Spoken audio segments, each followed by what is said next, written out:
তেওঁ হাতখনক শাস্তি দিছিলে আৰু অত্যাচাৰ হোৱা ছোৱালীজনীক নিজৰ বুলি আপোন কৰি লৈছিলে। সেইজনী কাজলিক মই আপোনাৰ লগত চিনাকি কৰাই দিছোঁ। তাইক মাইকটো দিছোঁ, কিবা কবি নি? কিবা এটা কওঁ তই জুবিন দাৰ কাৰণে।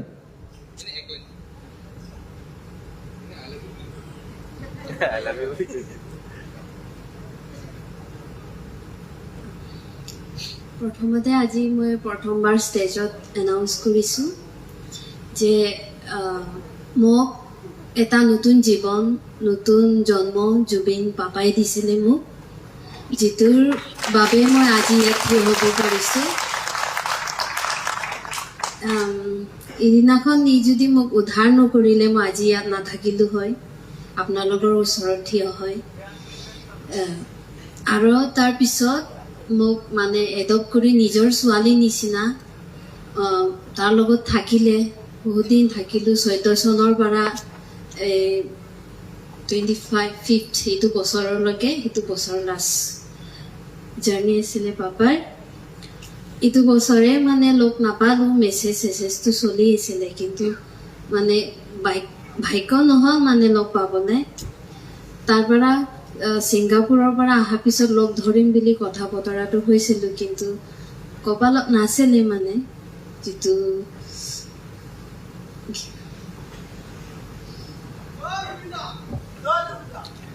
তাই আজিকালি চেপনত থাকে আৰু এতিয়া চেপনবাসীৰ দায়িত্ব মৃদুল দা আছে। গোটেই মানুহখিনিয়ে তাইক চাব আৰু এইটোৱে জুবিন দা।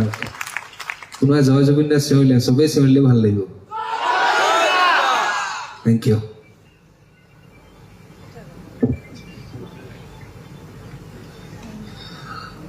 আমি ৰাহুল গৌতমৰ মুখেৰে অন্য এটা কাহিনী শুনিলোঁ। হয়তো আমি বহুতেই জানো বা বহুতেই নাজানো। গতিকে এই ঘটনাৰ পৰা, এই কাহিনীটোৰ আঁৰত এই মহান শিল্পীগৰাকীৰ মহানুভৱতা প্ৰকাশ পাইছে। হয়তো এনেধৰণৰ ঘটনা সমগ্ৰ বিশ্বতেই বিৰল হ'ব।